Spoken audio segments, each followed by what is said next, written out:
ये सब क्या है? तुम्हारी माँ इतना खर्चा क्यों कर रही है? फिर भी माँ का मन नहीं भरा। मैं इतने दिनों से कुंवारा था और तुम्हें देख के वो सारा दुख भूल गई। तुम्हें सर से पांव तक माँ तो सोने से मरना चाहती है। इसीलिए तो और ज्यादा डर लग रहा है दिलीप। मुझे एक अच्छी साड़ी खरीद कर दे, इतनी भी औकात मेरे पिताजी की नहीं है। इतना सब कुछ दोगे तुम लोग, लेकिन पिताजी एक सोने की चीज भी नहीं दे पाएंगे। तब उनका मन छोटा हो जाएगा। ऐसी बातें मत सोचो माधवी। माँ जरूर उनसे बात करके कुछ ना कुछ करेगी। क्या करेंगी माँ? क्या करेंगी? खुद गहने बनवा के पिताजी को देंगी मुझे पहनाने के लिए?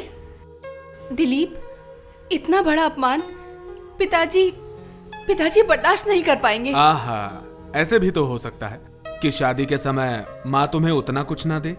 जो कुछ देना है वो उस घर में आने के बाद ही दे। पता नहीं दिलीप, पता नहीं।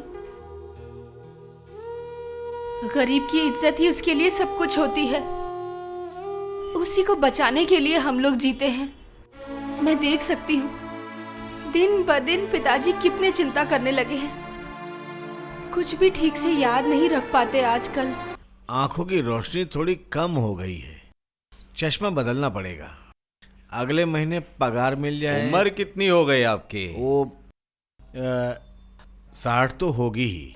और कितने दिन कुर्सी पकड़ के बैठेंगे? अब रिटायर हो जाइए, नए लोगों को मौका तो दीजिए। और थोड़े ही दिन सर।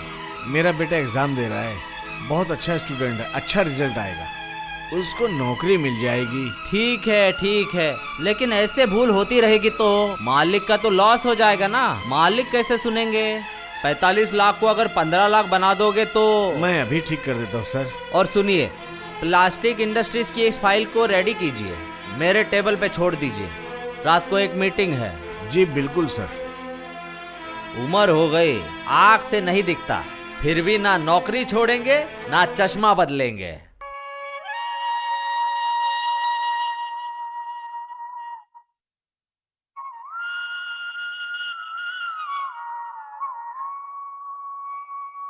पिताजी, हैं?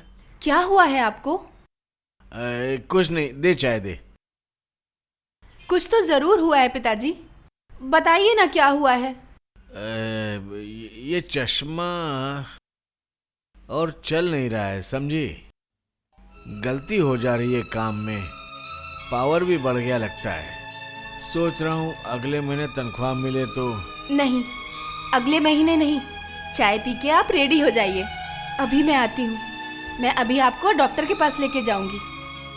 कल ही आप नया चश्मा पहन के ऑफिस जाएंगे।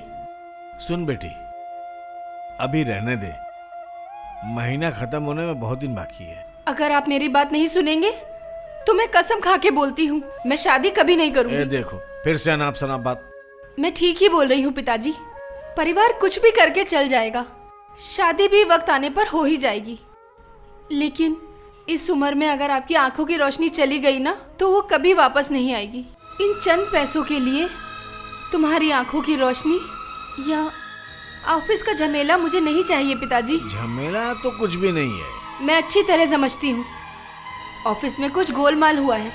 मैं नहीं चाहती कि चश्मे की वजह से और बड़ा कोई गोलमाल हो। यह क्या है? What is this? ये क्या है? सर, अरे खोलो, खोल के पढ़ो। ये सब क्या है? प्लास्टिक इंडस्ट्रीज की फाइल में टेक्सटाइल का हिसाब कैसे आया? बोलो। सॉरी सर, निर्मल जी से शायद गलती हो गई है। बूढ़ा आदमी ठीक से देख भी नहीं पाते। लुक हियर, ये कोई वृद्धाश्रम नहीं है।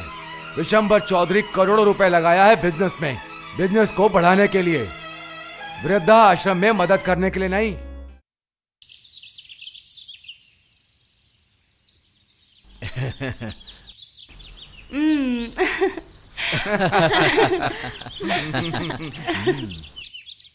ये क्या बेटी, इंटरव्यू लेटर? तू क्या इंटरव्यू देने जा रही है? हाँ पिताजी, अभी निकलना होगा। लेकिन अभी तुझे नौकरी करने की क्या जरूरत है? उन लोगों को एतराज हो तो? कौन एतराज करेगा? इतनी पढ़ाई लिखाई क्या मैंने घर में बैठने के लिए की है? इस परिवार का बोझ तो मैं बनी हुई हूँ, अब दूसरे परिवार का भी बोझ बनूंगी। आप यही चाहते हैं क्या? बोझ? तू इस संसार में बोझ है?